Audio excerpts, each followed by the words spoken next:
I'm Alyssa Lane, and welcome to the Lifecraft podcast. Lifecraft is passionate about helping you live your everyday life better by sharing inspiration, awareness, and tools to enable you to create a fulfilling life.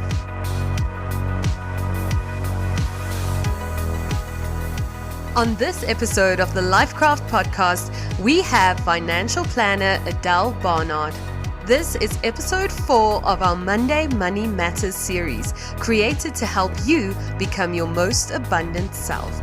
In this episode, we talk all about debt-free living, the snowball effect it has on our lives, why we should move away from the good debt versus bad debt conversation, and Adele shares practical tips on how you can start creating a debt-free life. Are you ready to be inspired? Then tag at the Lifecraft and at adele.barnard and share a screenshot on your stories with us of your biggest takeaway from this episode.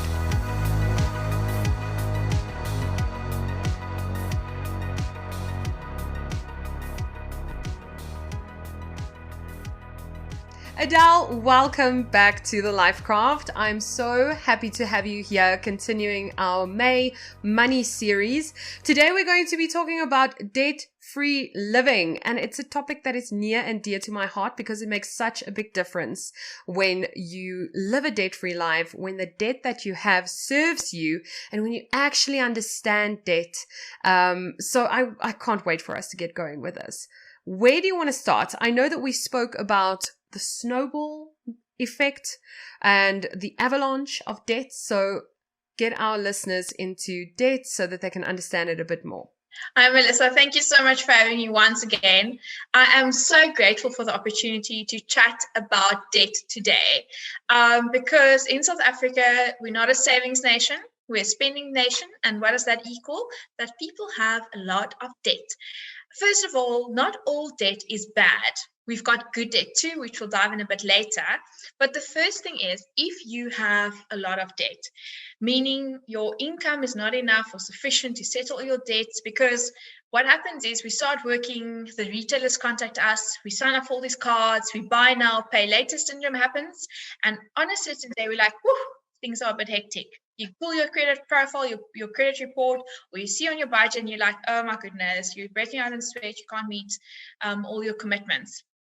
The first thing is that is very important is that you write down all your debts. You're like, cool, I owe company X, Y, and Z.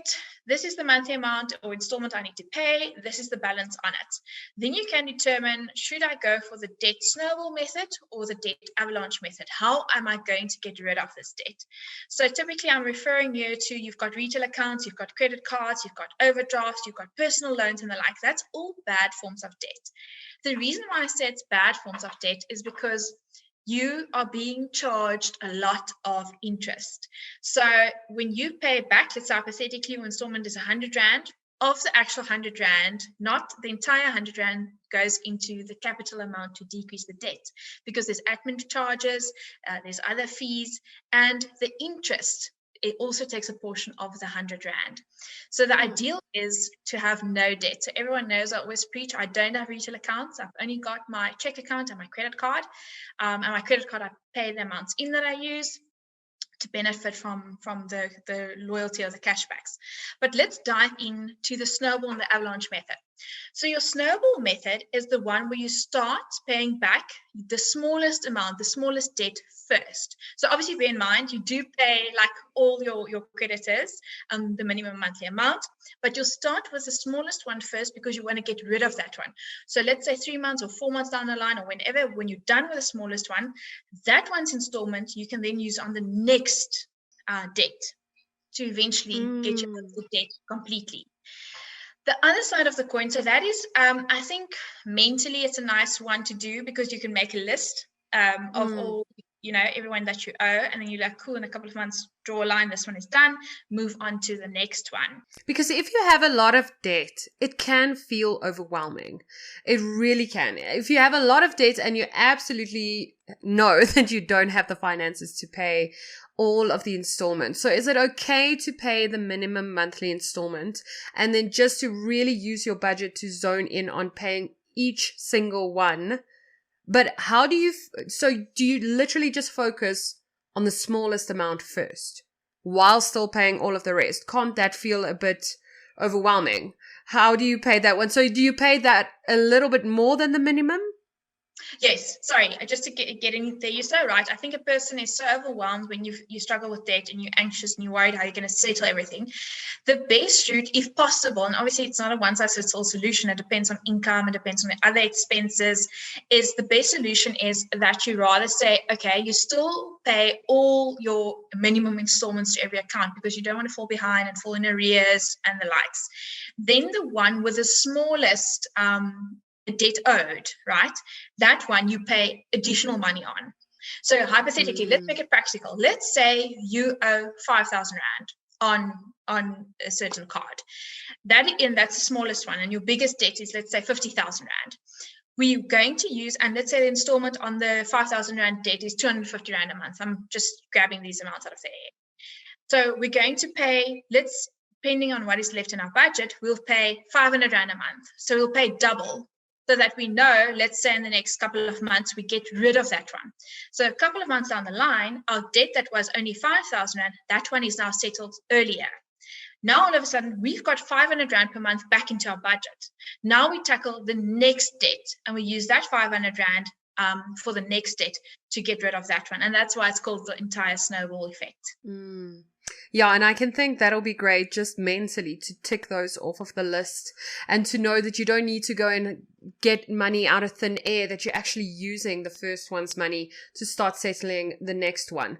I love that. Let's talk about the avalanche method. Okay, so the avalanche method, that one is mathematically, the avalanche one makes more sense because you will start paying the debt with the highest interest rate first. So you'll make a list of all the creditors that you owe, the installments, the outstanding balance, and you will go check what is the interest that you're being charged on the retail account or on the overdraft or on the personal loan or credit card or wherever it might be.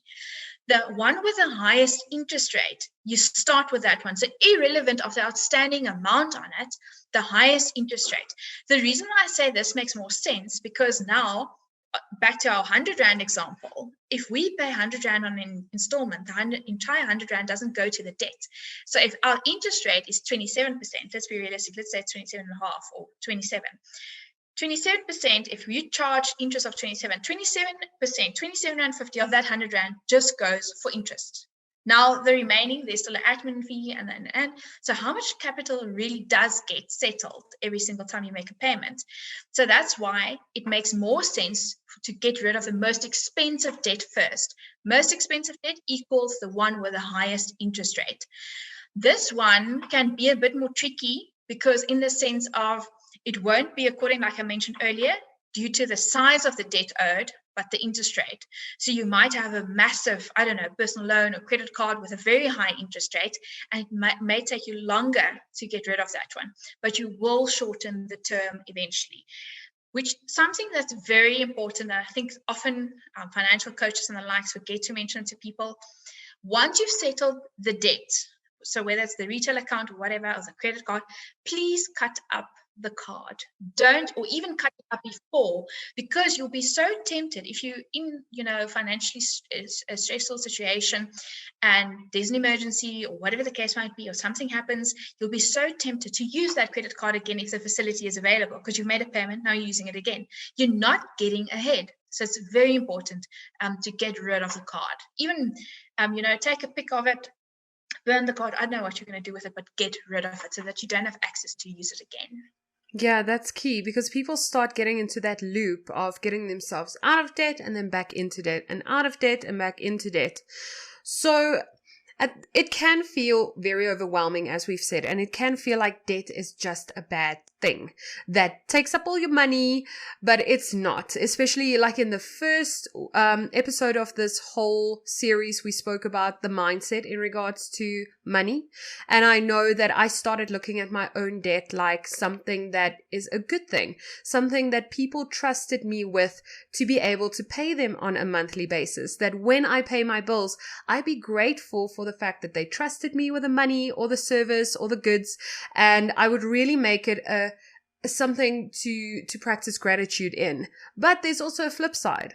you can make debt that's actually good for you, that can actually be of use to you. So not everything is bad when it comes to debt. And I'd love for you to teach us a bit more about what is good debt and how you can actually use it to your advantage. Great stuff, Melissa. You're so right. If an individual, let's say they've got a business, and they're using the funds either that they've obtained to put back into the business to expand or improve the business or whatever the case might be, that is an investment. So that's good debt, because you're going to expand with the eye on earning more, getting a bigger income stream in.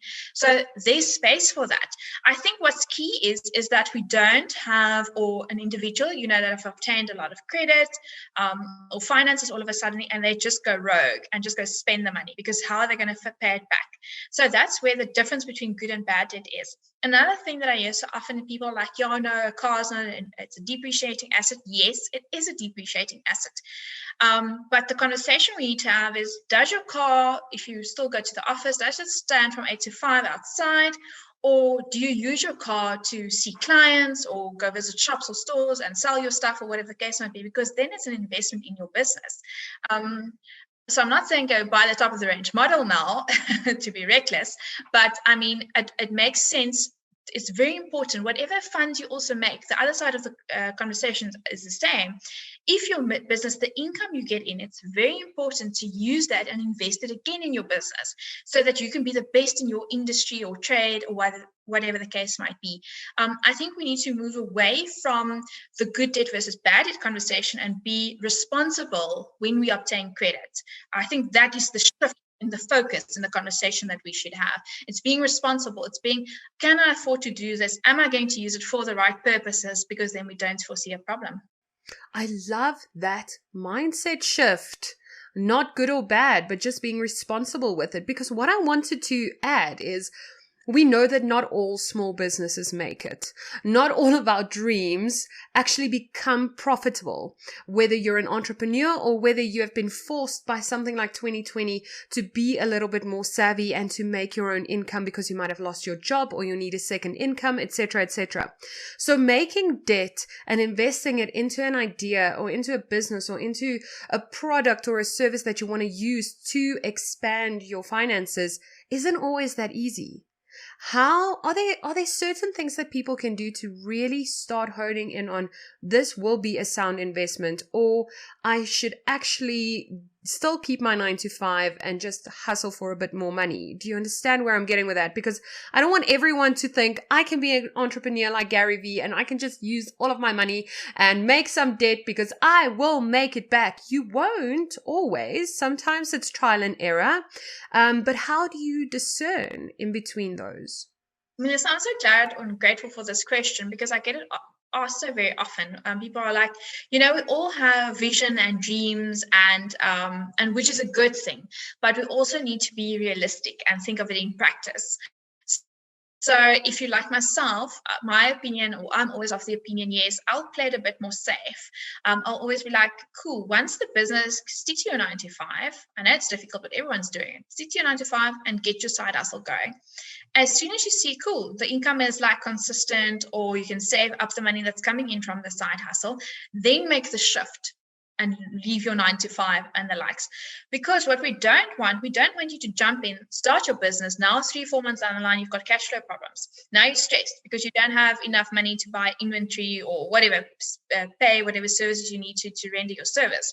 Now it flows over into your personal finances. Now you're stressed and you can't focus on what you need to do. And it's a whole snowball method of things that are going wrong, chain reaction. So, but people do differ from me. We've got a lot of successful entrepreneurs that just took the plunge and, made the dive, whatever, and started, and they've become quite successful. So I do think it depends. It's not one size fits all. It depends on industry. It depends on the person. It depends on your personal entrepreneurial traits and the likes. But for me, I would like to have that peace of mind to say, cool, I've got sufficient cash to continue. Yes, and I think, personally, I just want to add, while you were saying that, I was thinking about my own journey in regards to my health coaching career. And I read a book by Lisa Nichols, and she's an amazing entrepreneur, amazing motivational speaker. And she said that she stuck with her 9 to 5. And she called that funding her dream. She just wanted to quit her 9 to 5 because she didn't like it at all. She wasn't happy there. She knew what she wanted to do and she just wanted to go for it. But she had a 2-year-old or a 3-year-old son to look after.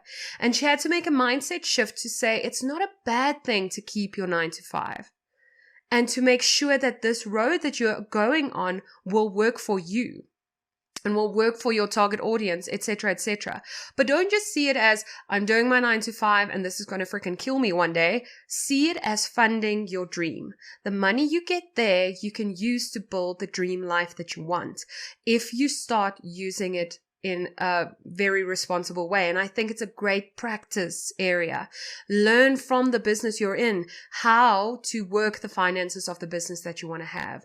Learn how to become the type of person that is going to be responsible with money by the time you have your own business going, so that you don't have to go through all the trial and error and learning how to make a budget and getting debt free then. So it's such an important conversation to have. I absolutely love that. I also want you to discuss compound interest and understanding like credit cards and retail cards and things like that, because it can get so confusing because we don't have these conversations often enough. And a lot of us didn't grow up in homes where we spoke about money openly. So can you touch on that just to end with? Melissa, the thing is with compound interest, and I'm quite known for quoting Albert Einstein on this one, he said that those that make it work for them earn compound interest, and those that don't understand how compound interest work pays for it. And what he means by that is, if we are saving or we are investing for the long term, we paying our future selves and we are generating income, and we're earning interest, right? If we pay it, it means he refers to the credit cards, the overdrafts, the retail accounts. It's things we've already consumed, it's things we've already used, and we are still paying that monthly installment for things we've already used. We don't even have the benefit of it right now. That is compound interest, the long and the short of it. So it's very important. The sooner we understand it, I'm all for financial education, for financial literacy, the better. I see it so often. Individuals, they start working or they finish studying, they start their own businesses, or so they start working for a company. And then, it's very nice. We all get the retail accounts and the credit cards and everyone's got it and so forth. And we don't actually, and we sign because we're too rushed to read the fine print and whatever. And we don't actually understand how things work. And then you're like a couple of months online, you're like, oh, wait a minute. I thought this should have been settled or however. So my rule of thumb is just to stay away from retail accounts and the likes. There's space for a credit card if you use it effectively and disciplined monthly. But I think with compound interest is we need to incorporate the savings culture. We need to have the conversation by saying to ourselves, I can't only save or invest in my future at the end. I need to put it in my budget at the beginning, because it's very quickly, once you've got your income to go through items, you're like, oh, I need this for entertainment and I need this for clothes and this for that and that.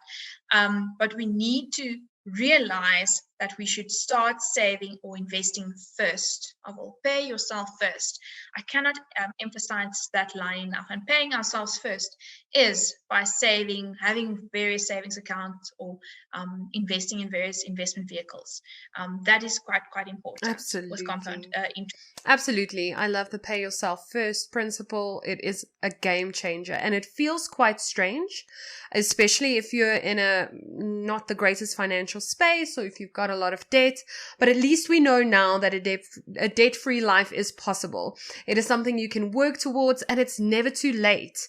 It's never too late to start. And as the listeners of the Lifecraft podcast, we're all trying to really become the best version of ourselves. But that means thinking of your future self in the present moment, and not only doing that when it comes to your health and when it comes to your relationships and when it comes to all of that, but actually doing it when it comes to your finances as well. And I'm so excited because next week we are going to be talking about a topic that I can't wait to talk about, and that's going to be how to manage money as a couple, because money and talking about money has caused so many divorces and people breaking up and so much tension in so many households. I think it's going to be a great conversation. Thank you so much, Adele. If you guys have any other questions, drop them in the comments below. Contact us at The Lifecraft or find Adele on social media as well, Adele Barnard.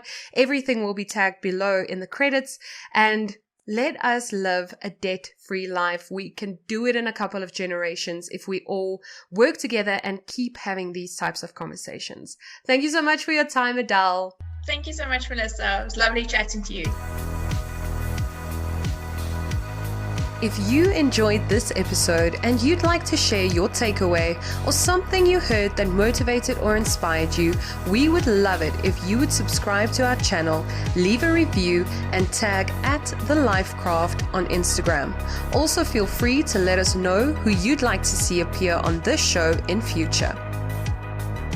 We enjoy bringing you interviews from experts and everyday people so that they can talk about their experiences and share information, tips, and what has worked for them on their journey towards a better life. However, remember that the opinions or advice of our guests and myself, the host, should not be taken as personal, actionable advice and is given as general information and education only. Please always remember to consult a qualified professional before implementing any medical, financial, legal, or other advice that you believe might work for you.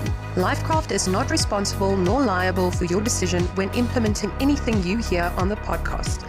Please listen and act responsibly. The opinions of our guests do not represent the opinions or views of Lifecraft or Melissa Lane personally and are meant as information and general education only. Education only. Education